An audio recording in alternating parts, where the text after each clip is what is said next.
ಪಾರು, ನೀನು ನಿನ್ ಮಾವನ್ ಜೊತೆ ಬದುಕ್ತಾನೆ ಇರ್ಲಿಲ್ಲ. Just think about it. ಇಷ್ಟೆಲ್ಲ ದಾಟಿ ನಿನ್ ಮಾವ ನಿನ್ ಜೊತೆಲಿದ್ದಾರೆ, ನಿನ್ ಜೊತೆ ಬದುಕ್ತಿದ್ದಾರೆ. ನೀನ್ ಅವ್ರನ್ನ ನಂಬಿದ್ಯಾ, ಅಷ್ಟೊಂದು ಹಚ್ಕೊಂಡಿದ್ಯಾ ಅಂದ್ರೆ ಅದಕ್ಕೆಲ್ಲ ಏನ್ ಕಾರಣ ಹೇಳು? ಪ್ರೀತಿ. ಪಾರು, ನಿನಗೆ ಈಗ ಈಗ ನಿಜವಾದ ಪ್ರೀತಿ ಆಗಿದೆ. ಇದು ನಿನ್ ಜೀವನದ ಮೊಟ್ಟ ಮೊದಲನೇ ಪ್ರೀತಿ. ನಿನ್ ಮಾವನೇ ನಿನಗೆ ಸಿಕ್ಕಿರೋ ಮೊದಲನೇ ಹುಡುಗ ಅಂಡ್ ನಿನ್ ಕೊನೆ ಹುಡುಗ.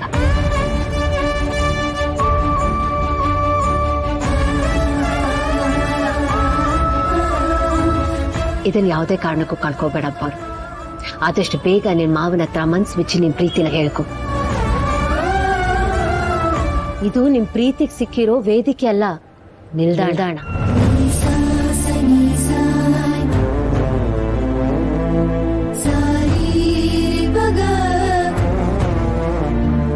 ಮ್ಯಾಮ್, ನೀವು ಹೇಳಿದೆಲ್ಲ ಅರ್ಥ ಆಯ್ತು.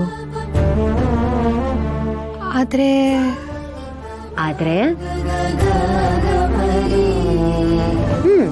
ಆದ್ರೆ ಮ್ಯಾಮ್, ನನ್ನ ಜೀವನದಲ್ಲಿ ನಡೆದಿರೋ ಎಲ್ಲಾ ಘಟನೆನೂ ನನ್ನ ಮಾವನ್ ಗೊತ್ತಿದೆ. ನಾನೊಂದು ಹುಡುಗನ ಪ್ರೀತಿಸಿದ್ದು, ಪ್ರೀತಿಸಿ ಮೋಸ ಹೋಗಿದ್ದು, ಆ ನೋವಲ್ಲಿ ನಾನು ಕೊರಗಿದ್ದು ಎಲ್ಲ ಮಾವನ್ ಗೊತ್ತಿದೆ. ಆದ್ರೆ ನೀವದ್ಯಾವುದು ನಿಜವಾದ ಪ್ರೀತಿ ಅಲ್ಲ, ಈಗ ನನಗಾಗಿರೋದು ನಿಜವಾದ ಪ್ರೀತಿ ಅಂತ ಹೇಳ್ತಿದ್ದೀರಾ.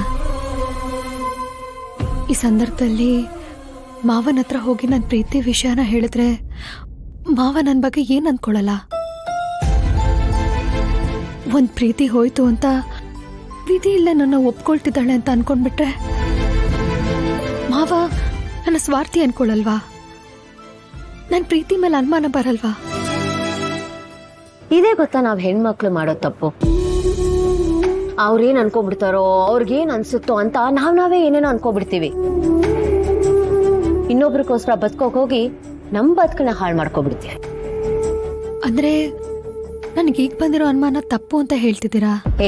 ಇಲ್ಲ ಇಲ್ಲ, ನಿನ್ ಜಾಗದಲ್ಲಿ ಯಾವುದೇ ಹೆಣ್ಣಿದ್ದಿದ್ರು ಆಕೆಗೂ ಹೀಗೆ ಅನಿಸ್ತಿತ್ತು. ಆ ಎಲ್ಲಾ ಹೆಣ್ಮಕ್ಳ ಮುಂದೆ ಇರೋ ವ್ಯಕ್ತಿಗಳ ಮೇಲೆ ಅವ್ರು ಏನ್ ಅನ್ಕೋತಿದ್ದಾರೆ ಅನ್ನೋದು ನಿರ್ಧಾರ ಆಗುತ್ತೆ.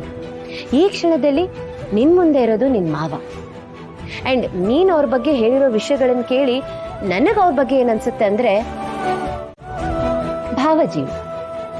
ಅವರು ಆಸ್ತಿ, ಅಂತಸ್ತು, ಅಂದ, ಚಂದ ಇದ್ಯಾವುದಕ್ಕೂ ಬೆಲೆ ಕೊಡೋ ಮನುಷ್ಯರೇ ಅಲ್ಲ, ವ್ಯಕ್ತಿತ್ವಕ್ಕೆ ಬೆಲೆ ಕೊಡ್ತಾರೆ. ಕರೆಕ್ಟ್?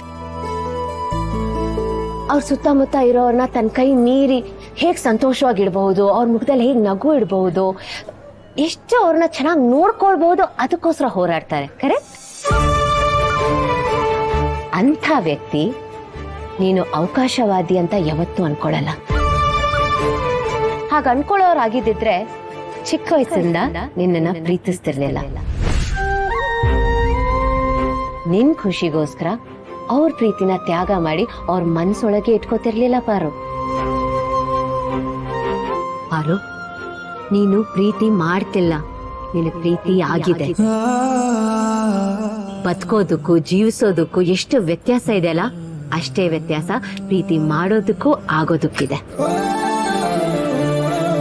ಆ ದೇವ್ರೇ ನಿಮ್ಮಿಬ್ರು ಜೋಡಿ ಮಾಡಿದ್ದಾನೆ. Just trust my words. Thank you ma'am, thank you so much.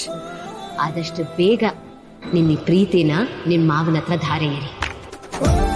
ಸರಿಯಾದ ಸಮಯಕ್ಕೆ ಸರಿಯಾದ ವ್ಯಕ್ತಿ ಬಂದ್ರೆ ಜೀವನ ಸರಿಯಾದ ದಾರಿಲಿ ಹೋಗುತ್ತೆ ಅನ್ನೋದಕ್ಕೆ ಮಾವ ಸಾಕ್ಷಿ ಆದ್ರೆ, ಸರಿಯಾದ ಸಮಯಕ್ಕೆ ಸರಿಯಾದ ಮಾರ್ಗದರ್ಶನ ನೀಡೋದಕ್ಕೆ ಸರಿಯಾದ ವ್ಯಕ್ತಿ ಸಿಕ್ಕಿದ್ರೆ ಜೀವನ ಸರಿಯಾದ ದಾರಿಲಿ ಹೋಗುತ್ತೆ ಅನ್ನೋದಕ್ಕೆ ನೀವ್ ಸಾಕ್ಷಿ ಆಗ್ಬಿಟ್ರಿ ma'am. Come on, I wish you all the best of life. ಯಾವಾಗ್ಲೂ ಸಂತೋಷವಾಗಿರಿ. ಸೆಲೆಬ್ರೇಟ್ ಮಾಡೋಣ. Ice cream? ಯಾ ಮ್ಯಾಮ್, ನಿಮ್ಗೆ ವೆನಿಲಾ ಫ್ಲೇವರ್ ಅಂದ್ರೆ ಇಷ್ಟ ಅಲ್ವಾ? ಮುಂಚೆ ತಿಂತಿದ್ದೆ, ಬಟ್ ಈಗ ಚಾಕ್ಲೇಟ್ ಫ್ಲೇವರ್ ಇಷ್ಟ ನಂಗೆ. ಗೌತಮ್ ಅವ್ರ ಫೇವ್ರೆಟ್. ನಾವು ಪ್ರೀತಿಸೋರ್ಗೋಸ್ಕರ ನಾವು ಸ್ವಲ್ಪ ಬದಲಾಗ್ಬೇಕು. ನಮ್ಮ ಅಪ್ಪ ಗ್ವಾಡೆ ಮೇಲಿರೋ ಗಂತಾಗ ಬಂದ್ ಇಬ್ರು ಸುಟ್ಟಿ ನಮ್ಮಿಬ್ರು ಎಣನ ಊರ್ ಬಾಗ್ಲಕ್ ನ್ಯಾತ್ ಹಾಕ್ತಾನಷ್ಟೇ. ಹಂಗೇನು ಆಗಕ್ಕಿಲ್ಲ. ಅಂತ ಈರ್ಭದ್ರಣ್ಣನ ಮಗಳೇ ಓಡೋಗಿ ಮದುವೆ ಮಾಡ್ಕೊಂಡು ಆಮೇಲೆ ಮಂಟಪಕ್ಕೆ ಬರಲಿಲ್ವಾ? ಯಾರೇನು ಮಾಡೋಕ್ಕಾಗಿಲ್ಲ ಅಲ್ವಾ? ಇದು ಒಂಥರ ಒಪ್ಕೊಳ್ಳೋ ಮ್ಯಾಟ್ರೆ. ಒಂದು ಕೆಲಸ ಮಾಡ್ತೀನಿ ಮಾವ, ಒಟ್ಟಿಗೆ ಮಗುನೇ ಮಾಡ್ಕೊ ಬಂದ್ಬಿಡ್ತೀನಿ ಬಿಡಿ. ಹಳ್ಳಿ ಅಂದ್ರೆ ಅಲ್ಲ, ಅದು ನೀವು ಮಾಡ್ರನಲ್ವಾ, ಅದಕ್ಕೆ ಹಂಗಂದೆ. ಆಯ್ತು ಬಿಡಿ, ಮೊದಲು ಮದುವೆ ಆಗ್ಲಿ, ಆಮೇಲೆ. ನಾನು ಇನ್ನೇ ನಂಬಿದ್ದೀನಿ, ನನ್ ಕೈ ಬಿಡ್ಬೇಡ ಕಣೋ.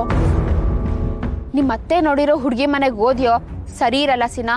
ಅಲ್ಲಿ ಹೋಗಕ್ ಮುಂಚೆ ನಾ ಮದ್ವೆ ಆಗ್ಬಿಟ್ಟಿರ್ಬೇಕು. ಆಯ್ತು ಕಣಮ್ಮಿ, ಹಂಗೆ ಮಾಡ್ತೀನಿ. ನೋಡು, ಇವಾಗ ಮನೆಗೆ ಹೋಗ್ರಿ, ನಮ್ಮ ಅಪ್ಪ ಏನಾರು ನೋಡ್ರೆ ಕಷ್ಟ ಆಯ್ತದೆ, ಹೊರಡಿ. ಹಳ್ಳಿ ಅಂದ್ರೆ ಈಗಿನ ಕಾಲದವ್ರ ಮೇಲೆ ನನಗೆ ನಂಬಿಕೆ ಇಲ್ಲ, ಅದಕ್ಕೆ ಹೇಳ್ತಾ ಇದ್ದೀನಿ. ನನ್ನ ಕಣ್ಣೆದುರುಗಡೆನೆ ನನ್ನ ಮಗಳಿಗೆ ನೀವು ಮಾತು ಕೊಡಿ. ಪಿಂಕಿ, ಕೈ ಕೊಡವ, ಕೊಡ್ರಿ. ಹೇಳಿ ಅಂದ್ರೆ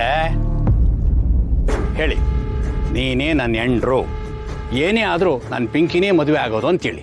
ಸರಿ ಆಯ್ತು, ಪಿಂಕಿನೇ ನನ್ನ ಹೆಂಡ್ರು, ಅದು ಏನಾದರೂ ಸರಿ, ನಾನು ಅವಳನ್ನೇ ಮದುವೆ ಆಗೋದು. ಅಬ್ಬಾ, ಈಗ ನನಗೆ ಸಮಾಧಾನ ಆಯಿತು. ನನ್ನ ಮಗಳನ್ನ ಆಸ್ತಿ ಪಾಸ್ತಿ ತ್ವಾಟ ತುಡುಕಿ ಇರೋ ಮನೆ ಕೊಡ್ತಿದ್ದೀನಿ. ಅದರಲ್ಲೂ ಮಾದಪ್ಪ ಅಂದರೆ ಊರಿಗೇ ಒಂದು ಹೆಸರು. ಸಾಕು, ನನ್ನ ಜೀವನ ಸಾರ್ಥಕ ಆಯಿತು.